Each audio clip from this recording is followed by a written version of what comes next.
Tu vois, tu te fais taper contre l'Afrique du Sud en huitième de finale d'une CAN, mais avec la Coupe du Monde, bah du coup, même si c'était il y a 3 ans, hein, voilà, hein, c'est... Tu peux être encore sur pas mal de plateaux, quoi. C'est... Non, mais c'est cool. Et salam le monde, c'est Hakim Popossi. J'espère que vous allez bien. Les amis, on se retrouve pour une vidéo pour revenir sur le passage de Walid Regragui à l'émission Chiringuito TV. Je pense que vous connaissez toutes et tous cette émission espagnole, hein, qui est une pépite et qui a vraiment fait le buzz encore plus avec la période où Mbappé devait signer au Real Madrid et il y avait le fameux tic-tac du présentateur. Enfin bref, c'est une émission assez lunaire, du coup, qui est espagnole, comme j'ai dit. Et ils avaient décidé d'inviter Walid Regragui, donc le sélectionneur du Maroc évidemment. Pourquoi pas, c'était intéressant aussi de voir Walid voilà, dans cette émission-là. Pourquoi pas, c'est vrai qu'ils ont une autre approche sur le côté un peu plus cash, le côté sans filtre.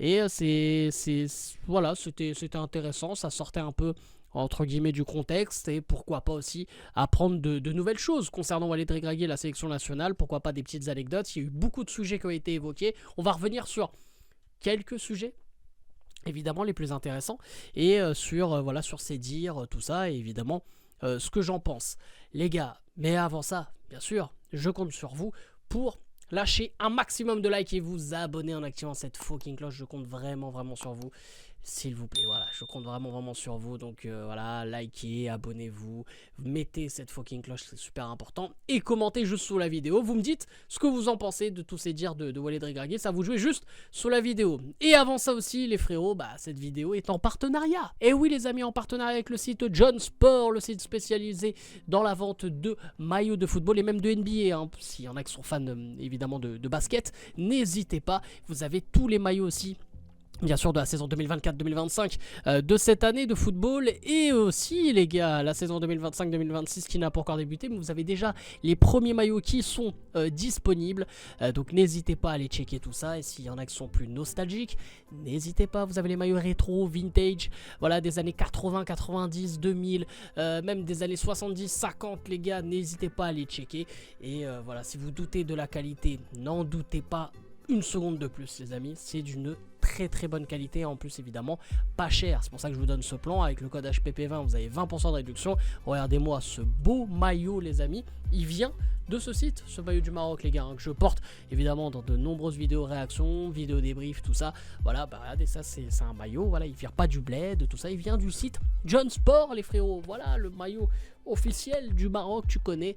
Bref, donc si vous voulez évidemment en profiter, tout est dans la description et même en commentaire, juste sous la vidéo. Voilà, je vais épingler évidemment un commentaire avec le lien, tout ça. Et vous utilisez le code HPP20 pour avoir 20% de réduction. Tu connais. Bref, les amis, on va évidemment rentrer dans le vif du sujet et revenir sur voilà, quelques propos de Walid Regragui dans l'émission de Chiringuito TV. Bon, évidemment, il y a un des propos, moi, qui m'intéressait en tant que supporter parisien. Walid Regragui a déclaré ceci. Ousmane Dembélé est actuellement le meilleur joueur du monde. Alors, ça peut porter voilà, au débat. Je ne sais pas si c'est le meilleur joueur actuellement du monde, mais en tout cas c'est un des joueurs en forme, dans le sens où évidemment en termes de stats, voilà, il est dans les meilleurs buteurs de l'année civile, il est performant comme le collectif du Paris Saint-Germain, donc c'est pas si choquant de dire ça. Après, est-ce que c'est vraiment le meilleur du monde? Je mettrais quand même un petit Lamine Yamal devant lui. Certains vont dire que Dembélé a marqué plus que lui. On va me sortir des stats, mais moi juste, voilà, et pourtant je suis objectif hein, pour que je dise ça, hein, parce que je déteste le Barça et je suis supporter du PSG. Mais il faut reconnaître quelque chose, c'est que Lamine Yamal, chaque match, il invente des trucs. Dembélé, il s'est fondu dans un collectif où il arrive à tirer le meilleur de lui, et tant mieux pour lui, parce qu'il mérite aussi quand même à un moment donné voilà, d'exploser, d'avoir un peu plus de reconnaissance, et surtout que son talent soit enfin avéré, parce qu'on se posait la question depuis quelques temps si en fait Ousmane Dembélé n'était pas de la poudre aux yeux. Au final, pas du tout. On voit que voilà, même il a pris des responsabilités dans ce collectif. Le Boug, il est voilà, franchement, tu peux rien lui reprocher de plus dans l'état d'esprit, dans dans sa manière de jouer, dans tout ça. Le mec est très bon, il est irréprochable. Donc que Walid Regragui déclare ça, ça ne me choque pas. Même si pour moi, à mes yeux, Lamine Yamal est actuellement le meilleur joueur du monde et il n'y a vraiment pas de débat. Pour moi, il n'y a vraiment pas de débat à ça. J'ai vu sur les réseaux que c'était... Voilà, il y en a beaucoup qui parlaient de dinguerie. Il y en a beaucoup qui disaient que voilà, Walid était complètement à côté de la plaque ou quoi. Non, il n'est pas complètement à côté de la plaque non plus, il ne faut pas abuser. En tout cas, pas sur ce sujet-là. Peut-être sur d'autres choses, mais ça encore une fois... On en reparlera, mais en tout cas sur Ousmane Dembélé, pour moi, c'est pas si choquant. Et voilà, donc on parlait évidemment de Lamine Yamal. Bien sûr, ils sont revenus voilà, dans cette émission, et je pense que c'était l'un des sujets qui était le plus attendu, c'est le cas Lamine Yamal. Voilà, il a déclaré ça.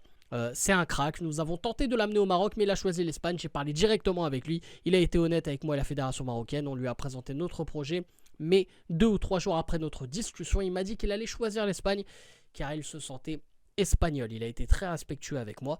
Je lui souhaite bonne chance. Il sera l'une des grandes figures du football mondial. Donc là, évidemment, bon, on va pas dire que c'est de la langue de bois. Voilà, c'est, on va dire, voilà, c'est rien de spécial. Ouais, il a dit évidemment, peut-être, on va dire cette fameuse version officielle. Bon, tu me connais, je suis peut-être pas naïf, hein, mais on connaît tous comment ça s'est passé. Le fameux restaurant de poisson. Walid Regragui, il a tapé le meilleur poisson de sa life. Lamine, il était en mode gêné. Parce que on sait très bien comment ça se passe pour ce type de joueur qui est tiraillé par son club, par les fédérations. Et on sait très bien que si Lamine Yamal avait choisi le Maroc, bah là, à cette heure-ci, il serait plus au Barça. Et puis, il y aurait eu beaucoup de complications. Je pense qu'il S'il serait au Barça, il serait au Barça B. Il ne jouerait même pas. Et on sait aussi à l'époque que Walid Regragui même lui aurait proposé de toute façon au Maroc de passer d'abord par les catégories de jeunes avant même d'aller en équipe 1. Quand tu vois ce qui se passe, tu te dis quand même c'est une dinguerie. Mais bref, ça c'est encore autre chose. Parce qu'apparemment Abdé était bien au-dessus de Lamine Yamal à ce moment-là. Bref, c'est quand même assez une dingue. Mais bref, on va pas revenir là-dessus parce que là c'est remuer le couteau dans la plaie. Ça fait mal. Mais il y a aussi un autre point qui est important, c'est, voilà, comme j'ai dit, le Barça, évidemment, mettait une pression sur Lamine Yamal parce qu'on sait très bien que les joueurs binationaux qui vont choisir voilà, les pays africains, eh ben, ils vont perdre en valeur marchande. Si Lamine Yamal avait choisi le Maroc, il coûterait moins cher, il serait moins médiatisé. Et ça, c'est une réalité, les gars. C'est une chose. Pourquoi déjà les joueurs africains coûtent moins cher? À cause de la CAN qui se joue à chaque fois en milieu d'année. Donc les clubs perdent leurs joueurs au milieu d'une saison. Des fois à des moments super importants, tu vois, à des tournants. Et du coup, les clubs sont handicapés par rapport à ça. On l'avait vu pendant de nombreuses saisons à Liverpool où d'un coup tu perdais Mané et Salah. J'avais fait un mix des deux là. Tu perdais Mané, Salah. D'un coup, c'est un peu compliqué quand tu as des équipes qui ont beaucoup d'internationaux africains. Et ils perdent carrément leur équipe type pendant 3 semaines, au moins 3 semaines. Donc c'est assez compliqué à gérer. Donc c'est pour ça que les valeurs marchandes aussi sont en dessous. Parce qu'il y en a beaucoup qui disent ouais, c'est des racistes, si il s'appelait si c'était un Brésilien. Non, c'est aussi par rapport à ça. Après, évidemment, le côté Brésil, le côté argentin, les trucs comme ça, ça fait plus bling bling. Tu vois, c'est le football, tu vois, t'as capté. Alors que maintenant, on va pas se mentir, nous le Brésil, on les a tapés le dernier match. Voilà. Je le rappelle, j'aime bien le rappeler. Mais c'est vrai que Walid Regragui avait évoqué le cas de Lamine Yamal et surtout le fait qu'il ait choisi l'Espagne. Moi, évidemment, ça restera toujours un grand regret, mais derrière, on a quand même réussi à avoir Brahim. Je pense que si Lamine Yamal avait choisi le Maroc, on n'aurait pas eu Brahim derrière, on n'aurait pas eu les deux. Et c'est quand même une fierté d'avoir eu Brahim. Quand on voit comment Brahim est fier aussi de porter ce maillot du Maroc. Voilà, si Lamine Yamal a déclaré officiellement à Walid Regragui qu'il se sentait plus espagnol, soit. Voilà, nous, on veut des mecs qui, évidemment, se sentent marocains avant tout. C'est pour moi en tout cas c'est le plus important. En parlant de Brahim, voilà pour la transition, on va parler de l'entraîneur du Real Madrid, en tout cas l'entraîneur actuel, parce que je pense que D'ici quelques temps, ça sera plus le cas. Walid Regragui qui a parlé de Carlo Ancelotti, où il a dit on ne peut pas critiquer un coach qui a gagné autant. Il a de l'expérience, une idée de jeu claire et la saison n'est pas finie, c'est une légende. Il me répond toujours quand je lui écris. Un grand homme, un grand coach, on doit respecter Carlo. C'est clair qu'on doit respecter Carlo Ancelotti. J'ai vu pas mal de choses quand même ces dernières heures, ces dernières semaines sur les réseaux. C'est vrai que quand même on met pas assez de respect sur cet homme. On oublie, on balaye d'un revers de main assez facilement tout ce qu'il a fait auparavant. Mais c'est clair qu'actuellement on sent que c'est un coach qui a été dépassé et qui compte plus sur les exploits individuels de certains qu'autre chose. Après, est-ce qu'il n'y a pas eu aussi un problème dans la gestion de Kylian Mbappé? Parce que de base, après c'était des rumeurs, mais Carlo Ancelotti voulait pas forcément à Kylian Mbappé dans son effectif, en tout cas c'était pas obligatoire. Et évidemment c'était plus un caprice de Florentino Pérez pour ces dernières années au Real Madrid, en tout cas la présidence du Real Madrid. Et voilà, donc peut-être que ceci explique cela. Après on est sur voilà, aussi une fin de cycle, il faut le dire aussi. Ça peut être compliqué aussi à gérer. Donc il faut passer le flambeau, voilà, pour Carlo Ancelotti. Voilà, il a fait un comeback incroyable, comme un certain Zizou aussi. Voilà, Carlo Ancelotti il y a quelques années il gagne la Ligue des Champions, la Décima, il revient après. Il était parti entre temps à Everton, on le rappelle un peu en urgence, il recartonne avec le Real Madrid. Mais là ça y est, maintenant Carlo, merci pour tout, mais allez laisse. On sent que ça y est, il n'y a plus rien, c'est vide de chez vide. Donc voilà, c'est un peu triste, mais il faut aussi reconnaître que le gars, voilà, c'est un grand homme. Et ce que dit Walid Regragui par rapport à ça, c'est carrément juste. Après, Carlo Ancelotti n'a jamais été connu pour être un grand tacticien. Donc si un Walid Regragui s'inspire de Carlo Ancelotti, c'est peut-être pas bon signe non plus, hein, les mecs. Hein. Non, mais on va parler français. Voilà, moi je préfère un mec qui me dise, voilà, qui s'inspire d'un Pep Guardiola, d'un Arteta, d'un Luis Enrique, tout ça. Là, ok, il n'y a pas de souci, on peut parler.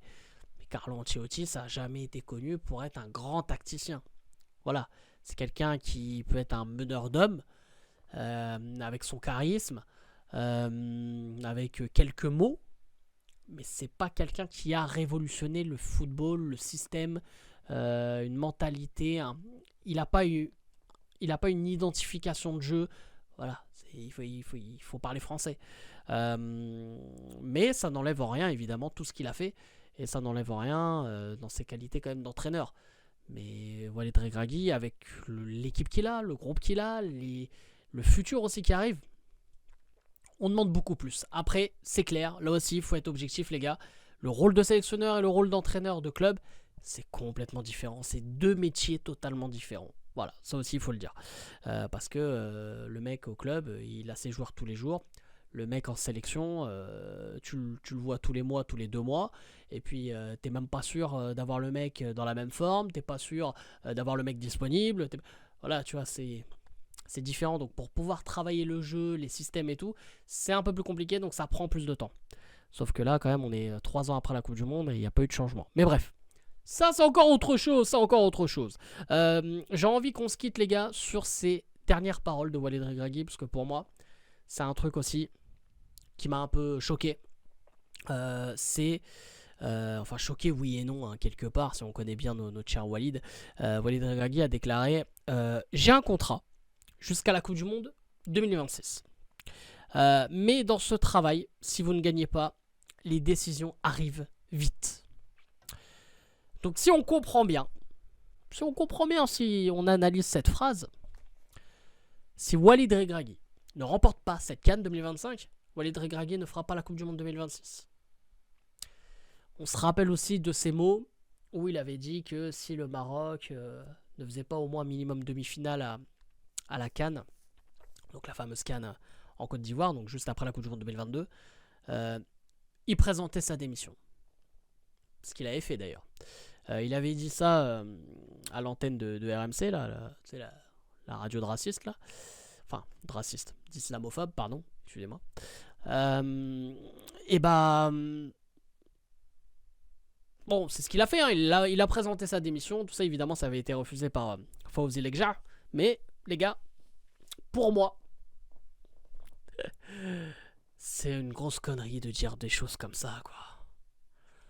Parce que honnêtement, il se met une pression supplémentaire. Après, je pense que il n'avait pas forcément besoin de ça pour l'avoir, cette pression.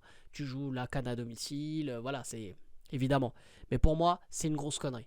C'est une grosse connerie dans la communication de se mettre cette pression, parce qu'il l'a déjà fait une fois, et je pense qu'il a constaté l'erreur que c'était, et il replonge dedans. Voilà. Après, il a répondu à la question, par rapport à son contrat. Mais je pense que ça a été mal amené quand même. Ça a été mal formulé. Donc, pour moi, c'est pas de la meilleure des manières. Et qu'il ait dit ça, et c'est pas forcément bien fait de la part de Walid. Mais en tout cas, il y en a beaucoup qui ne veulent plus de Walid. Mais bon, quand on leur demande qui vous voulez à la place, bon, c'est un peu compliqué. C'est vrai que ça parle de Sekchiwi notamment, qui d'ailleurs va faire la Coupe du Monde des...